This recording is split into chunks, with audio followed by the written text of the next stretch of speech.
Hi, this is Charlie giving you Monday's video, and I hope you're very well. So, the number one reason why traders fail, what is it? The number one reason why traders fail is because they are fearful of losing. What does that actually mean? Fear of losing usually equates to taking profits too soon, because they're so fearful of being wrong, of a market going in their direction for a while and then from it rolling back over, they take the profits too soon. They want to do that. They want to feel good in the moment about being able to take a profit. Now, there are 100 other reasons why traders fail. Lack of discipline, you name it. There's loads, but the number one reason, and I know this is the number one reason because we speak to brokers. We have a number of different broker contacts, and every one of them tells us that if they look across their book of the traders that are failing, what they do is they run their losses too big and they take their profits too soon. That's it. So both of those reasons, if you're running your losses too big, it means that you're fearful of being wrong, fearful of losing, because you run your your losses big because you don't want to accept that you're going to be wrong on that, and accept that you have to bank a loss. Likewise, when you're taking your profits too soon, it's because you're fearful that it might then roll back over. So how do you actually overcome this? Actually, before I go any further with that, speaking to the brokers, that is the key reason, and they have algorithms that look across their traders, across all their customers, so they can just keep an eye on how the customers are getting on, so to speak. It's not like on an individual basis. They just some brokers, especially if they're a market maker broker, they need to ascertain their own risk, and if they've got a trader who's very, very good, then they need to make sure they're hedging that, and so that's why they run these algorithms. And what they will say is that they could have a trader come on board who could be trading at quite large sums, but if their risk to reward is skewed, then the broker would be reticent as to whether to bother hedging that individual, because it's likely that individual at some point will start to have a string of losers because their losses are bigger than their winners. So can you actually trade with inverted risk rewards and be profitable? Yes, you can, but what we're talking about here is so many traders don't have a plan, and so the way to trade profitably is to trade with a plan. So if you get into a trade, well, first things you need to do is get into a trade where you have a plan before you've taken the trade. So many traders are looking for entry opportunities. Oh, look, I'm going to buy here, I'm going to buy here, without any real analysis as to where they're going to exit, not at least until they're in the trade. And as we all know, that once you're in a trade, you're more likely to be a little bit more emotional, and it's a bit more difficult to be objective. We're more subjective towards the trade once we're in it. So if you haven't already ascertained where you might want to take your profits, then you're likely to get it wrong and be subjective, and then say, oh, it's gone up a little bit, and see all the other reasons why it might now roll over. So you have to have a plan before getting in. So whether that's a strategy with a number of rules, that is a plan, or whatever, you have to have a plan before taking a trade.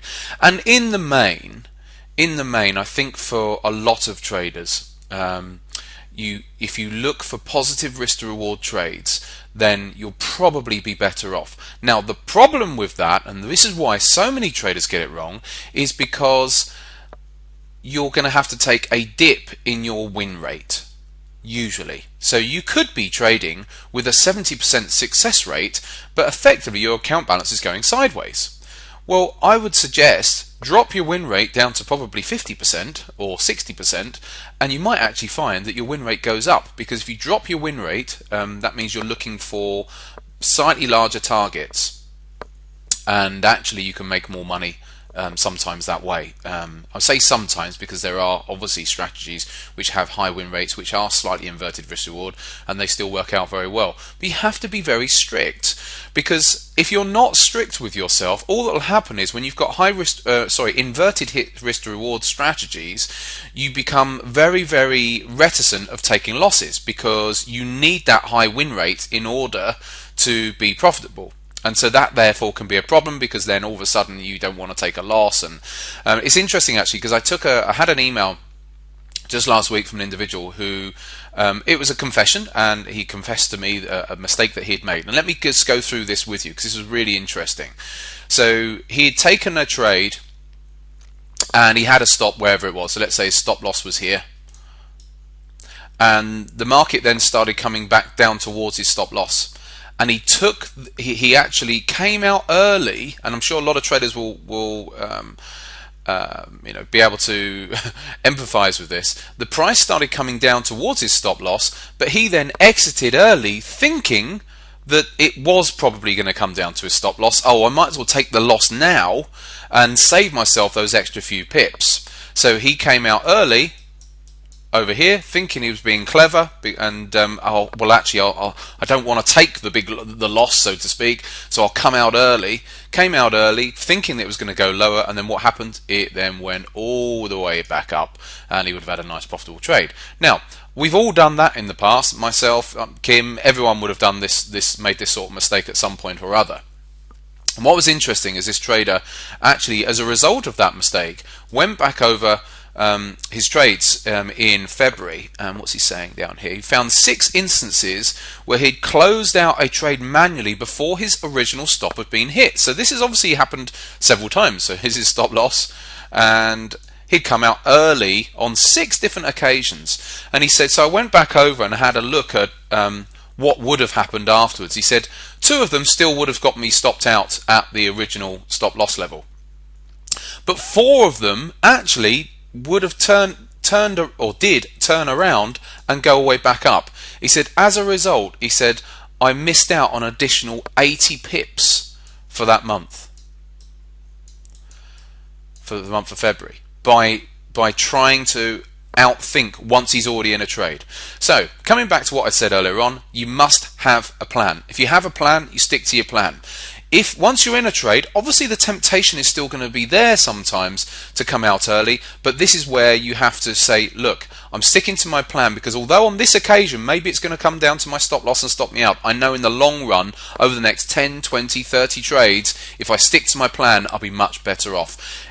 The problem that most traders have is they think in the now. They think about this very trade that they're in right now and whether it's going to lose and the pain of losing and everything else. What they have to do is look at the bigger picture.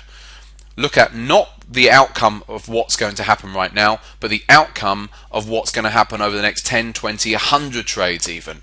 And if they don't stick to their trading plan, then they're going to be missing out. So anyway, hopefully that's some use to you. I've just realized I'm 8 minutes in. I'm going to quickly have a look at the Dow Jones. And I'm going to show you one chart, and it's a weekly time frame. So on the weekly charts here, we've made new highs on the Dow, and we have now done a weekly reversal. Key reversal. Sorry, I nearly forgot then. We've done a key reversal, weekly key reversal bar, as we can see, where we've made a new highs above the highs of the previous week, and then closed below the low of the previous week. So a weekly key reversal bar. Now let's have a look at the Russell 2000, another broad index, a weekly key reversal bar. Let's have a look at the Nasdaq, a weekly key reversal bar. The only index that hasn't, I believe, is the S&P. The S&P did not do a weekly key reversal. So I'm going to leave that with you to have a think about. But normally, if you get even a daily key reversal, normally there would be some follow through to that. Now, the hardest thing is knowing how much follow through. But normally there would be some follow through. So I'm just throwing out there for you for now. But we have had key reversal bars on the weekly charts across a number of these markets. Now, bear in mind, these are weekly candles. We could go up for the whole of this week, for all I know, but still be playing off of this weekly key reversal. So if I go to one of the other markets, so we could still, all the time we don't break the high of last week, then this weekly key reversal bar is going to be in play, which means that there should at least be some movement off of that. I'm not predicting anything necessarily huge, but certainly we should expect some more weakness to come in. Now, I don't know when, We could, like I said, we could rally first, but we should see some weakness to come in again yet. The only shame is that we didn't get it on the S&P, but we have had it across three of the key markets anyway. I will leave that with you. Obviously, if it breaks above those highs, then that key reversal is then completely null and void. But for now, I think it's an interesting development and an interesting chart pattern. For now, I'll leave you with it. Have a great week. Back on Friday for live trading.